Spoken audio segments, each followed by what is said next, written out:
So we're doing number 7 of Friction for You, Texas, part 1. The question asks, a boat moves through the water with two forces acting on it. One is a force of 2.06 times 10 to the third newtons forward pushed by the motor. Because it's being pushed, it equals the force applied, which is what you're going to add on the equation. This is your givens. And the other is 1.90 times 10 to the third excessive force due to the water. Because it is pulling back, it is the force of friction. And then it says, what is the acceleration of the mass, which is 1305 kilograms, of the boat. So that's what you're trying to find. So because they give you the force applied and the force of friction, you're going to use this equation. Also, you have to put F net. I forgot to do that. F net, because that's what you always want to start off, because of this is, you always start off with F net because it's just your givens, like just stating your givens of anything else. So you have force applied minus the force of friction. You're going to use the force of friction minus because there is a resistance. So you have to subtract what is actually happening. So you just plug it in, MA, which gives me the mass of 1305. And the acceleration is what I'm trying to find, so that gives me... Actually, let's do it without the numbers and not put it in. So, MA is MA. F net is MA, which is the mass and acceleration, and the force applied is everything, and then the force of friction is force of friction. And then you plug in the numbers, which is the mass it gives me is 1305 of A. Oh, that's so ugly. And give me 1305 A equal to the force applied, which is the 2.06 times 10 third newtons. And because it's just a 3, it's already like right there. You can put it into standard form if it's confusing, and that gives me 1.90 times 10 to the third. And in standard form, you do 1, 2, 3, so just add another 0, so it'd be 2060 minus 1900 equals 1305A.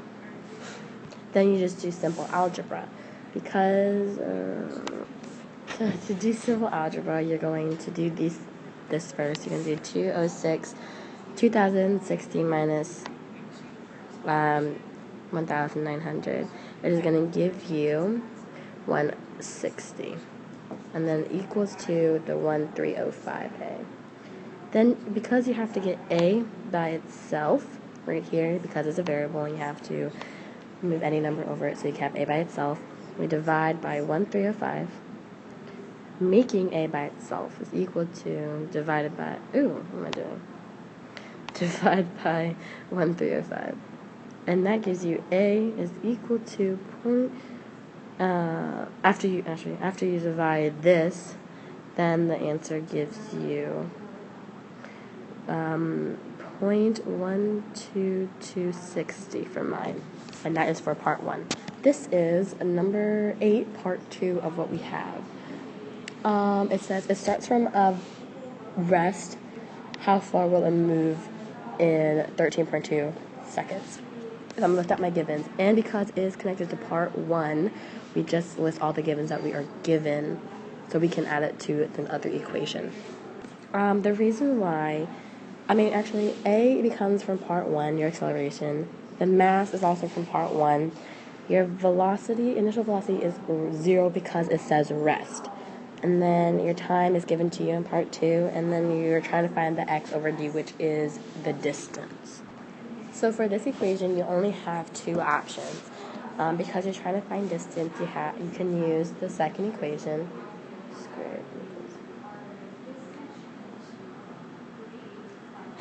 or you can use the big ugly, but you have to exit out or cancel out anything that doesn't involve the d, because everything will be 0, which is the xf equals 1/2 a t squared. I cannot use the second one because I don't have a final velocity, and I have this equals to 0. So this cancels out and this doesn't apply. So how am I going to find the d when I only have acceleration? So that is out of the picture, which leaves me with xf equals 1/2 at squared. And that is just when you're going to plug it in. It's a very simple one. You're just going to plug it in to the numbers with the equation. So your xf is what you're trying to find. So that is unknown. So it's xf equals the 1/2 acceleration, which is got in part 1, which is 0.12260, which is mine. And then your time is 13.2 squared. Then you're going to do simple algebra, and you're going to find the answer. So what I just did it, is when you multiply or you square root, you square this gives you this number. And when you half this, you get this number. And when you times those together, because you times them, it gives you your final distance.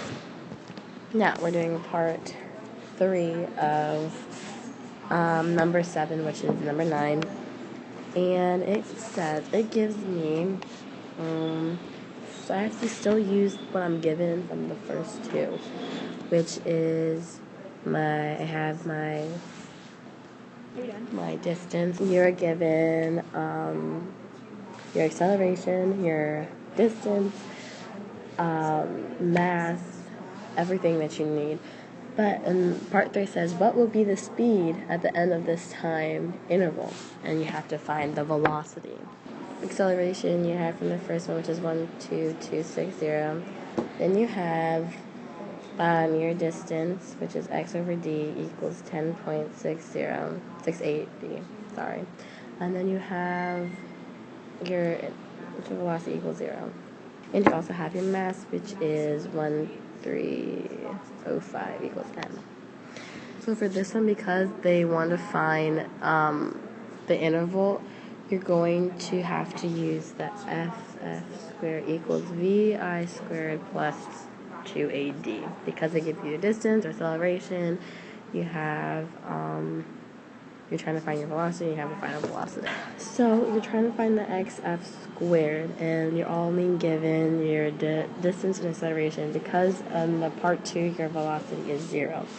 So you're just going to do this, and this gives you the answer 2.168. Oh, wait, I wrote that wrong. 2.618736. You don't have to write all of that, but I just wrote it out. Plus the 0, because you don't need it, so it doesn't. If you add them together, it doesn't really matter. And then bf squared. Because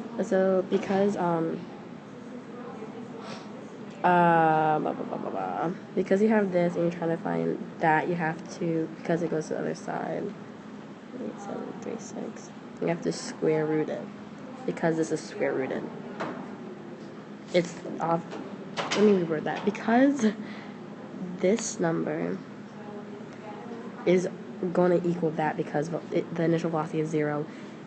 So let me erase this. You are given, that's your number, right? So you already have the answer. The answer is 2.618736 equals bf squared. The 0 doesn't affect it, so that is your answer for the bf squared. But because it is squared, you have to square root it and to cancel the square root out. So when you're because the square root cancels the square root out, when you're given vf, you're given 1.61832 for your answer, because it cancels out. That is it for parts 1, 2, and 3 for number 7, 8, and 9 on the U Texas.